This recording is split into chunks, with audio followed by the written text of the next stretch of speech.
আমাকে তুমি আশীর্বাদ করো, আমি যেন চন্দনের মতো পবিত্র হতে পারি। আমি যে আমার বাবার চোখের পানি বিমাথা আমাকে সহ্য করতে পারে না, আমাদের বংশের ছেলেদের দেখে সবাই ঘৃণা করে।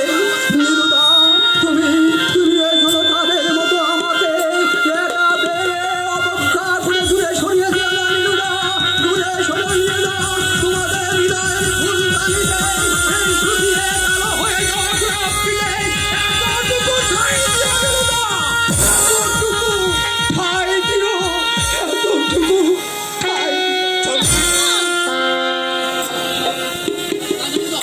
তা নীলুদা, হঠাৎ নয়, বটগার গুঁতো খেয়ে তবেই আমাকে আসতে হয়েছে।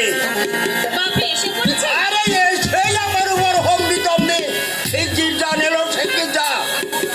আজ 2 হপ্তাহ আমি ওকে দেখিনি। নীলুদা, তুমি এতক্ষণ বলনি কেন? সে কখন পরীক্ষা শেষ হয়েছে? এসো, শিগগির এসো, এসো।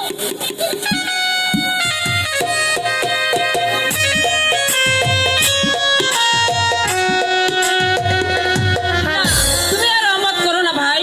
বাবার মৃত্যুর সময় কথা দিয়ে গেছেন সনাতন বাবুর মেয়েকেই তুমি যেন বিয়ে করো।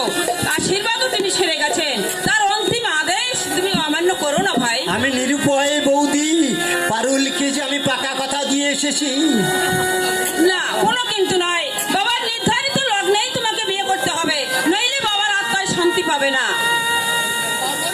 আমি বারবার বলছি, পারুলকে আমি পাকা কথা দিয়েছি। পারুল যে তোমায় ভুলতে হবে ঠাকুর। না বৌদি না, তার হয় না। 3টি বছর ধরে তার সঙ্গে আমি ভালোবাসার খেলা খেলেছি, তাকে ভুলে অন্য কাউকে আমি বিয়ে করতে পারবো না, কিছুতেই সম্ভব নয়। পারুলকে তোমায় ভুলতে হবে পাগল। ঢাকার মেয়ে, মান সম্মান বংশ প্রশ্ন জড়িত রয়েছে।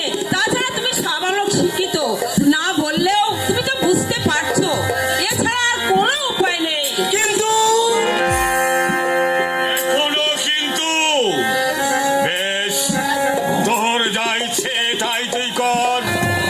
তুই এখন বড় হয়েছিস, তুই ভালো মন্দ বুঝতে শিখেছিস। আজ আমি আর কে? দাদা, যখন তুই নাবালক ছিলি তখন তুই দাদার কথা চলতি, এখন তুই সব বুঝতে শিখেছিস। এখন আমার যে পালাটা ফুরিয়ে গেছে।